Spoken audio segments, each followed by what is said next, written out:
So you just did a presentation. Yes. So what did you talk about? I was talking about nanotechnology feeding the world, and the fact that although food is mundane and everybody needs to eat, and even now we're missing lunch, the fact is that to look at nanotechnology in food is extremely complicated. And even though it affects everybody in the world, you really need to know several funds of knowledge. I have a slide that I developed for my doctorate with 3 circles. One is public health at the national level, or global health if it's a transborder health, and one is emerging technologies, which is nanotechnology and others, and then the law. And the questions of nanotechnology and food go right in the center of the convergence of those 3 circles.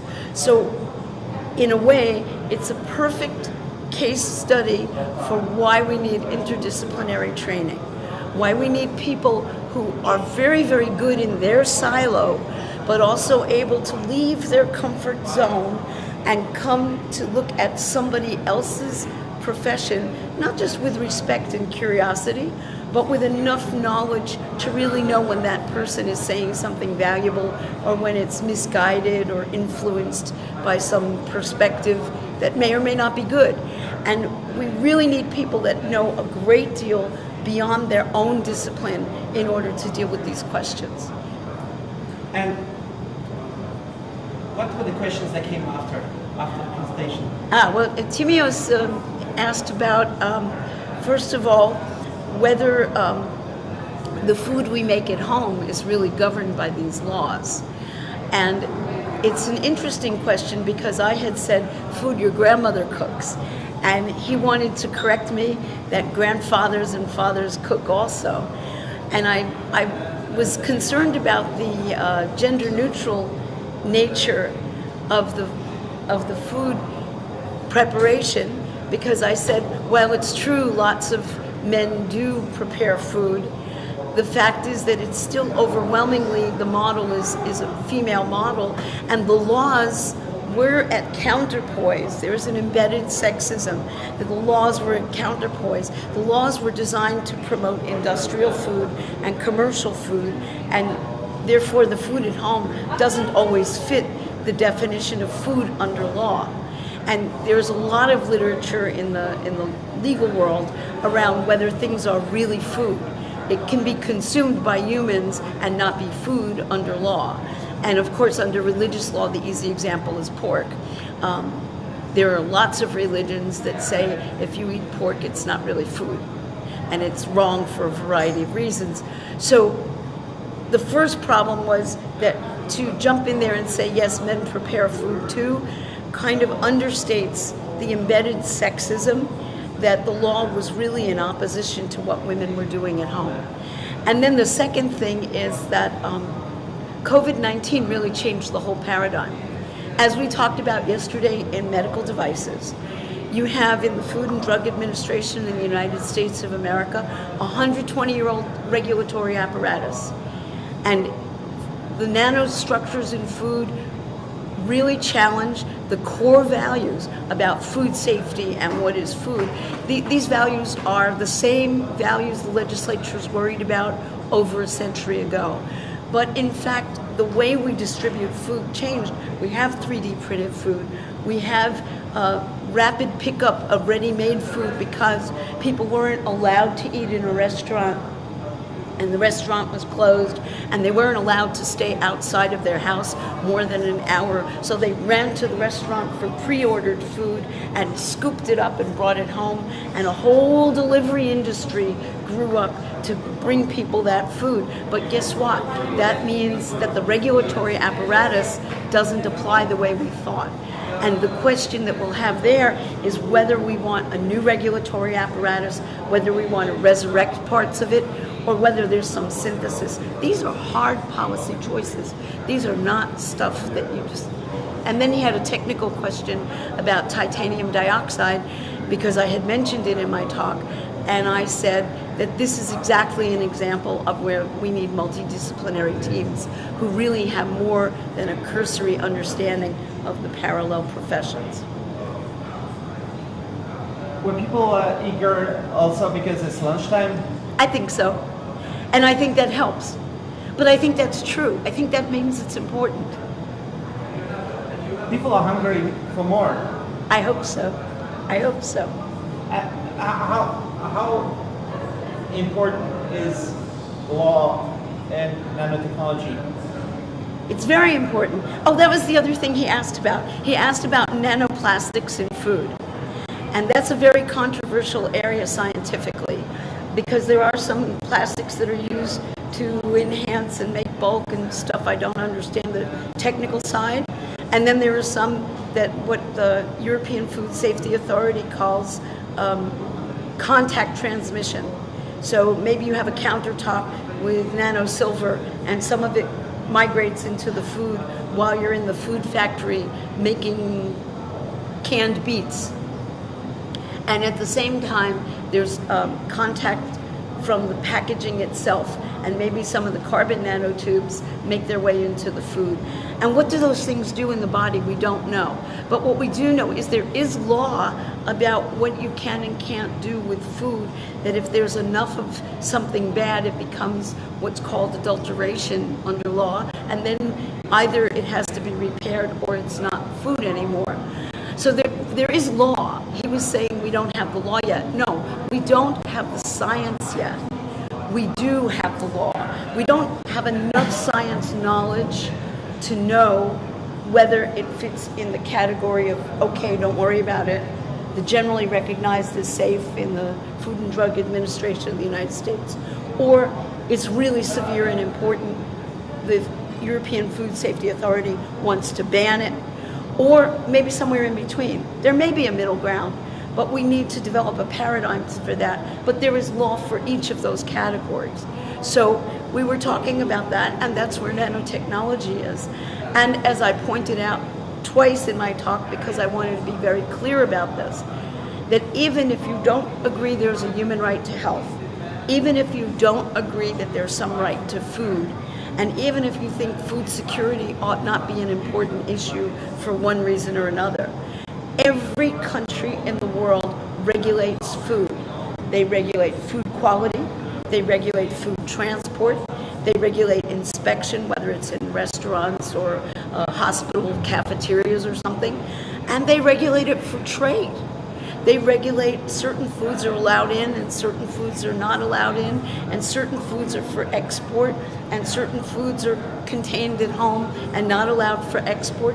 And there is just a ton of law in every country on these questions. Plus, of course, many countries subsidize the growth of certain foods, or they pay people not to grow certain foods in order to maintain price supports. So there's a ton of law. And all of that is touched by nanostructures in food. There's a lot of nano in nature, but nanotechnology is kind of like synthetic nano. And I'm wondering, it's who knows? This was the beginning of my thesis. This is where I started, because I was defining nanotechnology for the purposes of the law. You remember we were talking about one strand of hair, and the diameter is 100,000 nanometers, right? Okay, that's a scientific definition. And it's a very rigid definition in the sense that suppose you have something that's 400 nanometers and it's really important, it's either really cool or really destructive. And then you can't say, well, it's not the nanoscale and we're not going to do anything. So from the point of view of a legal definition that triggers activity in a regulatory world, those numbers aren't useful. They're a game. When you have a ceiling on your salary in tax law, you do everything you can in order to stay below that ceiling. It's a numbers game. And then if they give you an incentive that at a certain salary you're entitled to do special things, then you boost your salary to get in there. It's a numbers game. The reality is that it's not about numbers. It's about the functional analysis. It's about the context in which the nanomaterial is used.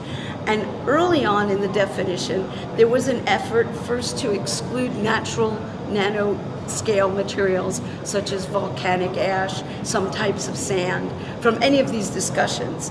And people said, we're not talking also about free nanoparticles, nanoparticles that are released when some other nano operation is occurring. We don't care about that.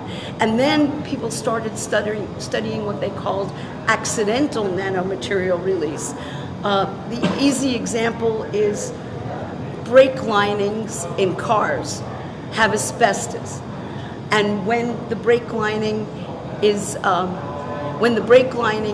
hit hard in an accident, there seemed to be, according to the Swiss researchers, a very large number of passengers that had heart attacks soon thereafter. And the question then came out for study whether there was this accidental release of some nanoparticles that made their way to the passenger.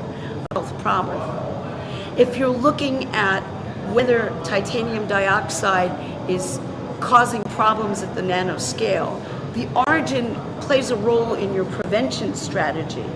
But when you look at cumulative effect and the toll it takes on a human body or an organism, it may not matter what the source was. And so I have come to study and believe that the definitions in the law regarding nanotechnology have to be this criteria-based functional analysis, not about the numbers and not about the source of whether it's natural or accidental or free or planned or engineered or manufactured. It's about how it's used, whether that use is controlled in a certain way so that it achieves its purpose, and whether ancillary impacts, consequences, effects, good or bad. You could have a good effect. It could make you feel really nice. It could smell really great. But whether that is something that the law should care about or not. How do you think about nanotechnology? It's like a mind-expanding kind of field. What's it called? It's so small, but when you think about it, it's so big. Exactly. And you also lived a bunch of time close to the CERN guys, right? Right. Is it a little bit similar? Well, they take credit for nanotechnology and the web to talk about CERN, but the main thing is that actually there are lots of puns here. You know, there are people that write about small matters with big risks and things like that. The reality is that it's a vehicle for re-examining our society. It's a way, that's how I think about it. When I was a little kid, there was a TV program in America called Star Trek. And Star Trek had a very cheap budget, only a little more money than the old Doctor Who. Very cheap budget and a very dedicated staff, and it only had a very few seasons, and yet it left a mark on American culture for decades. And the mark was that it was going places we'd never gone before, and it had a doctor who had a little box, and he'd put the box up next to you to read your skin and your sensor and your temperature, and if he played with the box a little bit of a way, he could make you well and fix your bones. And people had communication devices the size of a pin, and they touch it, they'd Spock out and Kirk out. And that was science fiction, and that is all becoming science. The man who played the captain in that TV program at the age of 90 went into outer space. Science fiction is becoming science. All right. Thanks a lot. Let's do some more videos later.